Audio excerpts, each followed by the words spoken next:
Hello everyone, welcome to our channel. This is Srishti Agarwal. तो मैं आप सभी कक्षा 8 के लिए लेकर आई थी एनएस प्रश्न बैंक विषय हिंदी का देख रहे थे हम, जिसमें हमने काफ़ी सारे क्वेश्चन देख लिए हैं, विभिन्न पार्ट्स के थ्रू देखा है क्योंकि वीडियो काफ़ी लंबा हो जाता है। इसकी वजह से हमने सभी क्वेश्चंस को पार्ट में डिवाइड किया था, जिसमें हम 30 to 35 क्वेश्चन एक पार्ट में देख रहे थे।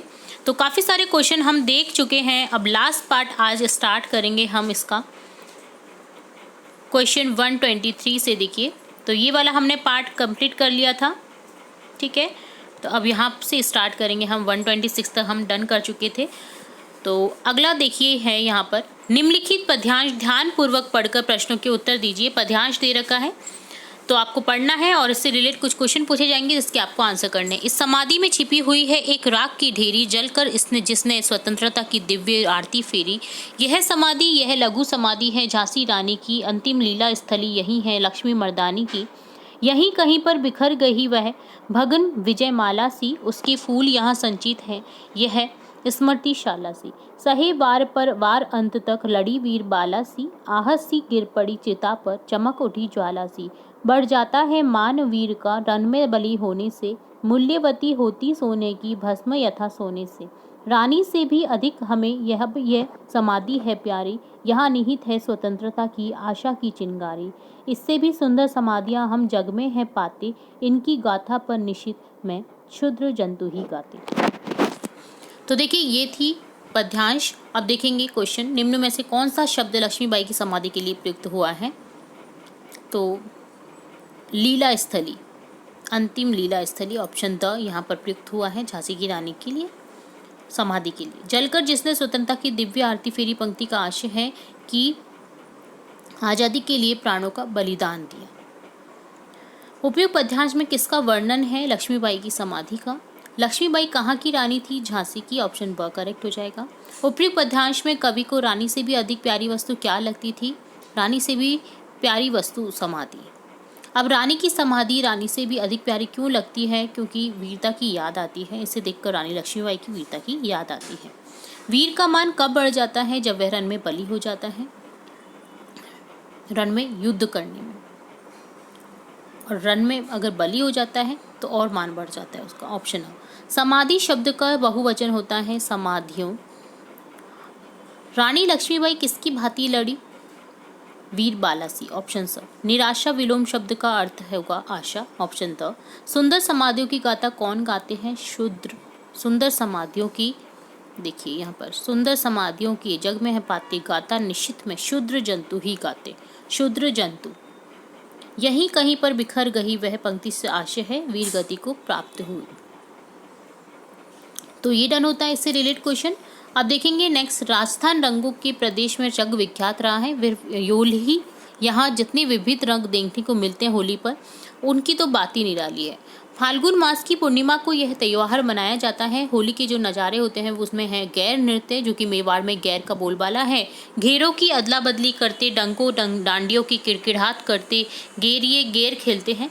सब तरफ प्यार मनोहार हंसी ठंडा व्यंग्य विनोद गीत गानों का वातावरण होता है। चंग पर झोला खाती फाल्गुनी बयार सबको बावला किए देती है। तो ये अंचल है मेवाड़ का, जिसमें वाद्य यंत्र किए जाते हैं यूज, डंको डांडियों चंग का, ठीक है। तो ये गैर नृत्य था। इसी तरह से चंग के साथ में हुलियान नृत्य भी होता है, जो कि उदयपुर के मेनार गांव में शौर्य पराक्रम और युद्ध विजय की प्रतीक तलवारों की गैर सारा ऐतिहासिक पारंपरिक माहौल अकेले इस छोटे से गांव में ब्राह्मणों के 500 घर और इक्के दुक्के अन्य हर घर शूरवीरों की दहाड़ देता है। मेनार गांव में होता है और यहाँ पर यूज़ किया जाता है वाद्य यंत्र चंग का। भीलों की गैर, उदयपुर से बद्दू भगतन के दरवाजे से निकली सांडी मुसलमानों की ढोला मारू की सवारी। भीलवाड़ा जिले में मांडल का सींग वाले शेरों का स्वांग, सींग वाले 4 शेरों का गजब तमाशा होता है। सवाई माधोपुर की महवा तहसील के पावटा गांव का डोलची मेला, सांगोद कोटा की और नाहन, जो कि कहाँ कहाँ होता है, शाहपुरा भीलवाड़ा कोटा उदयपुर और सवाई माधोपुर, जिसमें यूज़ किए जाते हैं वाद्य यंत्र ढोल और डाकों का। गीदड़ी नाच होता है होली का एक रंगों से भरे कड़ावे और कोडामार होली।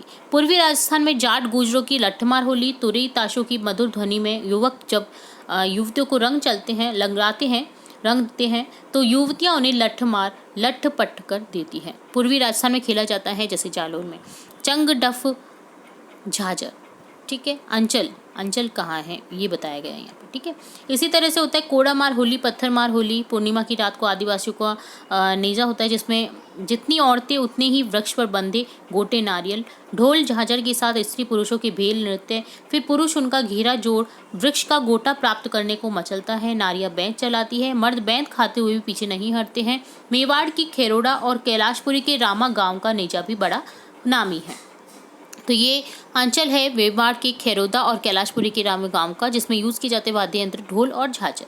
अब देखेंगे क्वेश्चन इससे रिलेट। होली का त्यौहार मनाया जाता है, होली का त्यौहार मनाया कब जाता है वो आपको बताना है, फाल्गुन मास की पूर्णिमा पर, ठीक है। गैर नृत्य किस अंचल में खेला जाता है? तो देखिए गैर नृत्य यहाँ पर कौन से अंचल में खेला जा रहा है? गैर नृत्य खेला जा रहा है मेवाड़ अंचल में। उदयपुर की मेनार गांव में गैर किससे खेली जाती है? उदयपुर में मेनार गांव में जो चंग से गैर खेली जाती है। तो यहाँ पर आंसर हो जाएगा तलवारों के साथ में, है ना। तो यहाँ पर आंसर हो जाएगा तलवारों से, ऑप्शन अ। सींग वाले शेरों का स्वांग किस जिले में होता है? भीलवाड़ा में।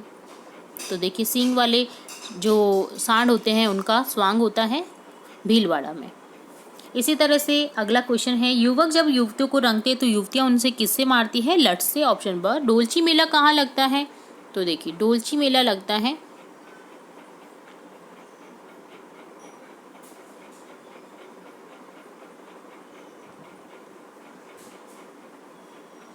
तो यहाँ पर देखिए डोलची मेला का आपको बता रखा है कि कहाँ लगता है। सभी जो आपको ये मेले की जो बताई गई हैं चीज़ें ये आपको याद करना है। डोलची गांव लगता है पावटा गांव में, ठीक है, सवाई माधोपुर की महवा तहसील के।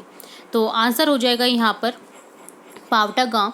उपयुक्त गद्यांश में होली के कितने नज़ारों का वर्णन किया गया है? तो टोटल यहाँ पर 5 नज़ारों का वर्णन किया गया है, ऑप्शन द करेक्ट हो जाएगा। रंगों को त्यौहार कहलाता है होली। मेवाड़ क्षेत्र में होली पर कौन कौन से नज़ारे देखने को मिलते हैं?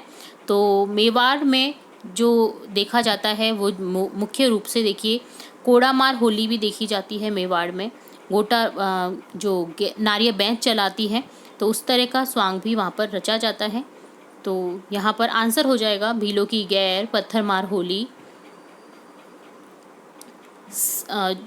और देखिए और भी क्या क्या नज़ारे हैं यहाँ पर।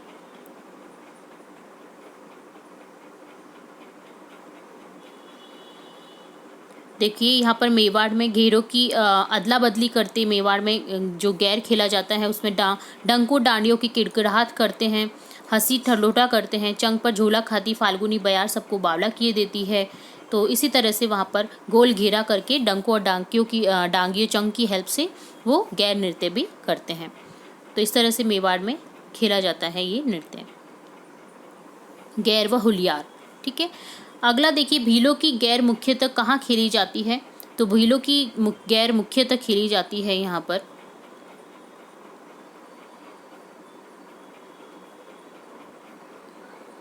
देखिए भीलों की गैर मुख्यतः खेली जाती है उदयपुर से बद्दू भक्तन के दरवाजे से निकली सांडी मुसलमानों की ढोला मोली सवाली। भीलवाड़ा जिले में मांडल का सीट वाला, शेरों का स्वांग, सींग वाले 4 शेरों का तमाशा भी होता है। तो भीलों का गैर यहाँ पर खेली जाती है शाहपुरा, भीलवाड़ा, कोटा, उदयपुर और सवाई माधोपुर की तरफ, ठीक है।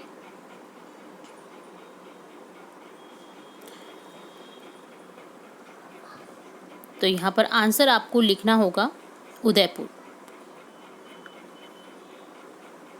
उपयुक्त गद्यांश में किन किन वाद्य यंत्रों का यूज हुआ है? तो सभी का यूज हुआ है, ढोल, चंग, झांझर। किस नज़ारे में महिलाएं पुरुषों पर बैंत चलाती है? गीदड़ी नाच में। कोड़ा मार होली या पत्थर मार होली में बैंत चलाती है महिलाएं पुरुषों पर। तो यहाँ पर ऑप्शन ब करेक्ट हो जाएगा। वृक्ष पर क्या बांधे जाते हैं? गोटे नारियल। जितनी जो लेडीज होती हैं उतनी गोटे नारियल बांधे जाते हैं, ऑप्शन अ करेक्ट हो जाएगा, ठीक है। अब देखेंगे एक और गद्यांश, मानव के लिए जनसंख्या वृद्धि का खतरा सबसे ज़्यादा अनिष्टकारी है क्योंकि वह शनि शनि विकसित होकर अपने शिकार को आत्मसंतुष्टि की नींद में सुला देता है। हर वर्ष 2% की वृद्धि देखने में बहुत कम लगती है, लेकिन इसका मतलब है 35 वर्षों में आबादी दुगुनी हो जाएगी यदि सिलसिला इसी तरह जारी रहता है। तो 1 सदी में आबादी 8 गुना और 3.5 सदियों में 1000 गुना बढ़ जाएगी। जाहिर है स्रोत संसाधन कितनी भी मात्रा में क्यों ना जुटा लिए जाएं, वे इस तरह से स्थिति में नहीं निपट सकेंगे। प्रोफेसर हायल का कहना है कि यदि मानव स्वैच्छिक ढंग से जनसंख्या नियंत्रण नहीं करेगा, यह काम दैवीय प्रकोपों या मानवीय विनाशों के हाथ होगा। कुपोषण, बीमारियां, आर्थिक असमानता से उपजे संघर्ष मानव जाति के आकार को अपने आप कतर कर सही कर देंगे। आज की कुछ बेहतर स्थिति में हमें जनसंख्या वृद्धि से उपजे ये खतरे गंभीर नजर न आते हो, मगर उनकी यह प्रकृति उन्हें और भी ज्यादा अशुभ बनाती है, क्योंकि जब तक वे अपने विकराल रूप में सामने खड़े नहीं हो जाते, हम इत्मीनान से इसी तरह से बैठे रहेंगे। मानव के लिए कौन सा खतरा सबसे ज्यादा अनिष्कारी है? जनसंख्या वृद्धि। कितनी समय अवधि में जनसंख्या 1000 गुना बढ़ जाएगी? तो लगभग 8 गुना 3.5 सदियों में। तो ऑप्शन द करेक्ट हो जाएगा। मानव जाति के आकार को कौन कतर कर अपने आप ही सही कर देगा? कुपोषण, बीमारी, आर्थिक असमानता से उपजे संघर्ष। ऑप्शन स। यदि मानव स्वैच्छिक ढंग से जनसंख्या नियंत्रण नहीं करेगा तो काम दैवीय प्रकोपों या मानवीय विनाशों के हाथ में होगा। ये कथन किसने कहा है? प्रोफेसर हायल ने। ऑप्शन स। कुपोषण शब्द में कौन सा उपसर्ग है? कु। Option the. हर वर्ष जनसंख्या में कितने प्रतिशत वृद्धि देखने में कम लगती है? 2% वृद्धि। इत्मीनान शब्द का अर्थ है आराम से। ऑप्शन स। स्वैच्छिक शब्द में कौन सा प्रत्यय है? स्वच्छ धन एक प्रत्यय है यहाँ पर, तो ऑप्शन द करेक्ट हो जाएगा। अगला क्वेश्चन है पद्यांश। मैं मजदूर मुझे देवों की बस्ती से क्या, अगणित बार धारा मैंने स्वर्ग बनाई, अंबर पर जितने तारे उतने वर्षों से मैंने पुरखों ने धरती का रूप संवारा। मेरे पुरखों ने धरती को सुंदरतम करने की ममता में बिता चुका है कई पीढ़ियां वंश हमारा। अभी आगे आने वाली सदियों में मेरे वंशज धरती का उद्धार करेंगे। इस प्यासी धरती के हिम मैं ही लाया था, हिमगिरी चिर सुखद गंगा की निर्मल धारा। मैंने रेगिस्तानों की रेती धो धोकर बंध्या धरती पर भी स्वर्णिम पुष्प खिलाए। कविता में किसके श्रम और आत्मगौरव का चिंतन हुआ है? मजदूर के। धरती की प्यास बुझाने के लिए किसकी धारा प्रवाहित की गई है? गंगा की। अंबर के पर्यायवाची है अंबर, आकाश, व्योम। आकाश, व्योम, अंबर, ठीक है। मजदूर ने बांझ धरती पर स्वर्णिम पुष्प खिलाए, रेगिस्तान की रेती धो धोकर। धरती को स्वर्ग बनाने में मजदूर की किसने सहायता की? पुरखों वंशजों ने। स्वर्ग का विलोम शब्द होता है नरक। ऑप्शन स। हिमगिरी चीर का अर्थ है हिमालय को चीर कर। द। मजदूर के पुरखों ने धरती का रूप कितने वर्षों से संवारा है? तो यहाँ पर देखिए इस चीज का आंसर आपको मिलेगा, मेरे वंशज धरती का उद्धार करेंगे सदियों में, आने वाली सदियों से। मेरे पुरखों ने उतने वर्षों से, जितने तारे उतने वर्षों से। तो यहाँ पर आ जाएगा जितने अंबर में तारे। ऑप्शन स, ठीक है। अगला एक और गद्यांश है जिसे रीड करेंगे। राजा विश्वजीत अपनी प्रजा को अत्यधिक प्रेम करते थे। एक बार उनके किसी नागरिक का कैवर्त सम्राट तोमराज ने अपमान कर दिया। विश्वजीत ने सेना लेकर कैवर्त पर आक्रमण कर दिया और राज्य के बाहर घेर डाल दिया। कैवर्त की प्रसिद्ध पंडित संत देवलाक वहां से गुजर रहे थे, तो उनके सैनिक ने उन्हें गुप्तचर समझकर बंदी बना लिया। राजा विश्वजीत ने उन्हें प्राणदंड की सजा सुनाई। अगले दिन यह समाचार कैवर्त नरेश तक पहुंचा, तो कैवर्त नरेश तोमराज अपने मंत्रिमंडल को लेकर उसके सम्मुख पहुंचे और राजा विश्वजीत से बोले, महाराज, संभव है हम लोगों के मध्य युद्ध वर्षों तक चले, पर आज आपके सम्मुख समर्पण करते हैं। मात्र एक शर्त है कि आप संत देवलाक को मुक्त कर दें। राजा विश्वजीत ने ऐसा करने का कारण पूछा, तो तोमराज बोले, राजन, संत राष्ट्र की आत्मा होते हैं, उनके साथ रहने पर हम पुनः राष्ट्र खड़ा कर लेंगे, पर उनके बिना राष्ट्र का होना मूल्यहीन होगा। उनकी बातों ने राजा विश्वजीत के हृदय को छू लिया और संत को मुक्त कर तोमराज को हृदय से लगा दिया। राजा विश्वजीत ने किन्हें प्राणदंड सुनाया? संत देवलाक को। राजा विश्वजीत ने तोमराज को हृदय से क्यों लगाया? तोमराज की संत के प्रति आस्था होना, समर्पण से। विश्वजीत के तोमराज जो संत के बिना राष्ट्र मूल्यहीन होगा, जब उन्होंने ऐसा बोला तो उन्होंने हृदय से लगा दिया। यह समाचार कैवर्त नरेश तक पहुंचा। कौन सा समाचार? संत देवलाक को प्राणदंड की सजा। अत्यधिक शब्द का संधि विच्छेद होगा अति धन अधिक। ऑप्शन अ। मूर्ख शब्द का विपरीत अर्थ होगा पंडित। देवलाक वहां से गुजर रही थी, ये वाक्य किस काल का है? यह है भूतकाल का, क्योंकि था, थी अगर आता है तो भूतकाल के वाक्य होते हैं। राजन शब्द में न वर्ण पर लगे हलंत लगे चिन्ह को क्या कहते हैं?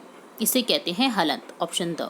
महाराज, संभव है हम लोगों के मध्य युद्ध वर्षों तक चले वाक्य में प्रयुक्त चिन्ह को कहा जाता है तो ये होता है विस्मय बोधक चिन्ह, महाराज विस्मय बोधक चिन्ह। पद्यांश में संतों को कहा गया है राष्ट्र की आत्मा। पद्यांश में राष्ट्र शब्द से आशय है राष्ट्र यानी हमारा राज्य, प्रांत, राज्य। कैवर सम्राट कौन थे? कैवर सम्राट थे तोमराज। ठीक है,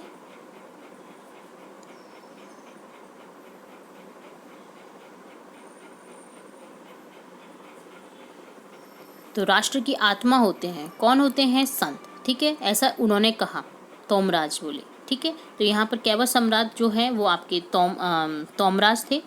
ठीक है, ब ऑप्शन। कैवट की प्रसिद्ध पंडित संत देवलाग वहां से गुजर रहे थे। रेखांकित शब्द प्रसिद्ध क्या है? प्रसिद्ध एक विशेषण है।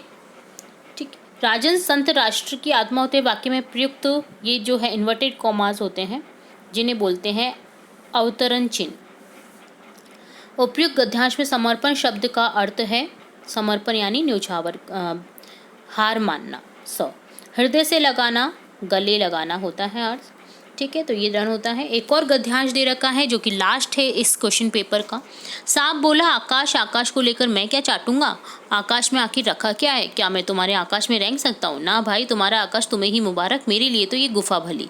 इतनी आरामदायक और सुरक्षित जगह और कहाँ होगी। सांप मन ही मन माज की मुस्कुरा पर हंस रहा था। वह सोचने लगा आखिर उड़ने और रेंगने के बीच कौन सा भारी अंतर है। अंत में तो सबके भाग्य में मरना ही लिखा है। शरीर मिट्टी का है, मिट्टी में मिल जाएगा। सांप बोला आकाश वाक्य में रेखांकित चिन्ह क्या है? ये है उद्धरण चिन्ह। अंबर शब्द का पर्यायवाची यहाँ पर होगा आकाश। सांप के लिए सुरक्षित आरामदायक जगह कौन सी है? गुफा। सांप मन ही मन किसकी मुक्ता पर हंस रहा था? बाज की मुक्ता पर। सांप के कथनानुसार शरीर मिट्टी का है। जैसे उड़ना रेंगना में द्वंद्व समास है, उसी प्रकार फल फूल में फल और फूल द्वंद्व समास है। तुम्हारा आकाश तुम्हें मुबारक, वाक्य में रेखांकित शब्द तुम्हारा क्या है? सर्वनाम।